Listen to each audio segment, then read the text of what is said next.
ബീഹാർ നിയമസഭാ തെരഞ്ഞെടുപ്പിന്റെ ആദ്യഘട്ട വോട്ടെടുപ്പ് അടുത്തിരിക്കെ സംസ്ഥാനത്തെ രാഷ്ട്രീയ അന്തരീക്ഷം കൊടുമ്പിരിക്കൊണ്ടിരിക്കുകയാണ്.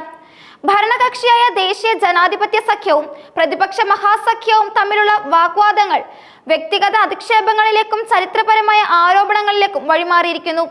ഈ ആരോപണ പ്രത്യാരോപണങ്ങൾക്കിടയിൽ ഉത്തർപ്രദേശ് മുഖ്യമന്ത്രിയും BJPയുടെ താരപ്രചാരകനുമായ യോഗി ആദിത്യനാഥ് നടത്തിയ പരാമർശങ്ങൾ വലിയ രാഷ്ട്രീയ വിവാദത്തിന് തിരികൊളുത്തിയിരിക്കുകയാണ്. തിങ്കളാഴ്ച ബീഹാറിലെ ദർഭംഗയിൽ നടന്ന തിരഞ്ഞെടുപ്പ് റാലിയിൽ സംസാരിക്കവെയാണ് യോഗി ആദിത്യനാഥ് പ്രതിപക്ഷ മഹാസഖ്യത്തെ രൂക്ഷമായി വിമർശിച്ചത്. മഹാത്മാഗാന്ധിയുടെ 3 കുരങ്ങന്മാരെ ഉപമിച്ചുകൊണ്ട് അദ്ദേഹം പ്രതിപക്ഷത്തെ 3 കുരങ്ങന്മാർ നയിക്കുന്ന സഖ്യമെന്ന് അധിക്ഷേപിച്ചു.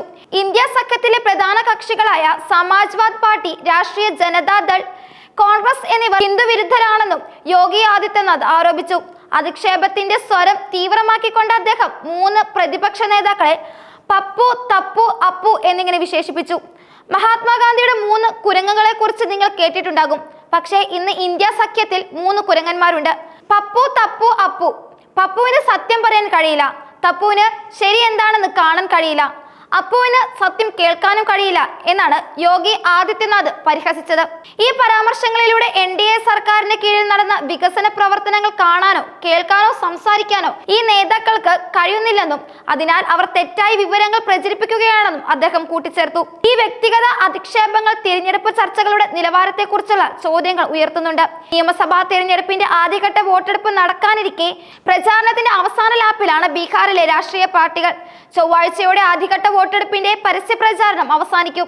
ഈ നിർണായക ഘട്ടത്തിൽ പ്രധാനമന്ത്രി നരേന്ദ്രമോദിയും കോൺഗ്രസ് നേതാവ് രാഹുൽ ഗാന്ധിയും ഉൾപ്പെടെയുള്ള ദേശീയ നേതാക്കളാണ് പ്രചാരണ രംഗം കൊഴുപ്പിക്കുന്നത്. ഇരു മുന്നണികളും പരസ്പരം ചരിത്രപരമായ സംഭവങ്ങൾ വരെ ചർച്ചകളിലേക്ക് കൊണ്ടുവന്നതുകൊണ്ട് ആക്രമണം ശക്തമാക്കിയിട്ടുണ്ട്. മഹാസഖ്യത്തിനെതിരെ പ്രധാനമന്ത്രി നരേന്ദ്രമോദിയും രംഗത്തുണ്ട്. ഓപ്പറേഷൻ സിന്ദൂരിൽ നിന്ന് പാകിസ്ഥാനും കോൺഗ്രസും ഇതുവരെ കരകയറിയിട്ടില്ലെന്നും സിഖ് കൂട്ടക്കൊല നടന്നത് കോൺഗ്രസിന്റെ കാലത്താണെന്നും മോദി റാലിയിൽ ആരോപിച്ചു. ദേശീയതയും ചരിത്രപരമായ വിഷയങ്ങളും ഉയർത്തിക്കൊണ്ട് പ്രതിപക്ഷത്തെ പ്രതിരോധത്തിലാക്കാനാണ് NDA ശ്രമിക്കുന്നത്.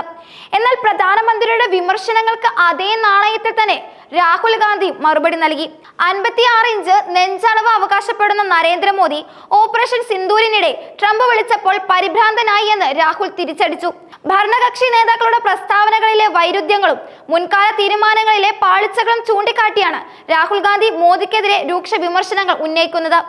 രാഹുലിന്റെ ഈ പ്രത്യാക്രമണം ദേശീയ തലത്തിൽ തന്നെ ചർച്ചാ വിഷയമായിട്ടുണ്ട്. ബീഹാറിലെ തെരഞ്ഞെടുപ്പ് പ്രചാരണം കേവലം സംസ്ഥാന വിഷയങ്ങളിൽ ഒതുങ്ങുന്നില്ല. ദേശീയ രാഷ്ട്രീയത്തിലെ പ്രധാന വിഷയങ്ങളും വ്യക്തിഗത വിമർശനങ്ങളും വികസനവാദങ്ങളും ചരിത്രപരമായ ആരോപണങ്ങളും കൂട്ടിക്കലർത്തിയുള്ള ഈ കടന്നാക്രമണങ്ങൾ ഇരു മുന്നണികളും തിരഞ്ഞെടുപ്പിനെ എത്രത്തോളം ഗൗരവമായാണ് കാണുന്നത് എന്ന് വ്യക്തമാക്കുന്നു. യോഗി ആദിത്യനാഥിനെ പോലെ ശക്തമായ പ്രസംഗങ്ങളിലൂടെ ശ്രദ്ധേയനായ ഒരു നേതാവ് പ്രതിപക്ഷത്തെ വ്യക്തിപരമായി അധിക്ഷേപിക്കുന്നത് UPയിൽ കണ്ടുവരുന്ന രാഷ്ട്രീയ ശൈലി ബീഹാറിലേക്കും വ്യാപിപ്പിക്കുന്നു എന്നതിന്റെ സൂചനയാണ്. പ്രതിപക്ഷത്തെ ദുർബലരായും വികസനം കാണാൻ കഴിയാത്തവരായും ചിത്രീകരിച്ച് NDAക്ക് അനുകൂലമായി ജനവികാരം സൃഷ്ടിക്കാനാണ് ഈ നേതാക്കൾ ശ്രമിക്കുന്നത്. എന്നാൽ ഈ വ്യക്തിപരമായ ആക്രമണങ്ങൾ എത്രത്തോളം വോട്ടർമാരെ സ്വാധീനിക്കുമെന്നത് കണ്ടറിയേണ്ട ഒരു വിഷയം തന്നെയാണ്. ബീഹാർ നിയമസഭയിലേക്ക് ആദ്യഘട്ട വോട്ടെടുപ്പ് നടക്കാനിരിക്കെ രാഷ്ട്രീയ പാർട്ടികൾ അവസാനഘട്ട പ്രചാരണങ്ങൾക്കായി മുഴുവൻ ശക്തിയും ഉപയോഗിക്കുകയാണ്. ആരോപണ പ്രത്യാരോപണങ്ങൾ അതിന്റെ മൂർധന്യാവസ്ഥയിൽ എത്തി നിൽക്കുന്ന ഈ വേളയിൽ ജനവിധി ആർക്ക് അനുകൂലമാകുമെന്ന ആകാംക്ഷയിലാണ് രാജ്യം ഇപ്പോൾ ഉള്ളത്.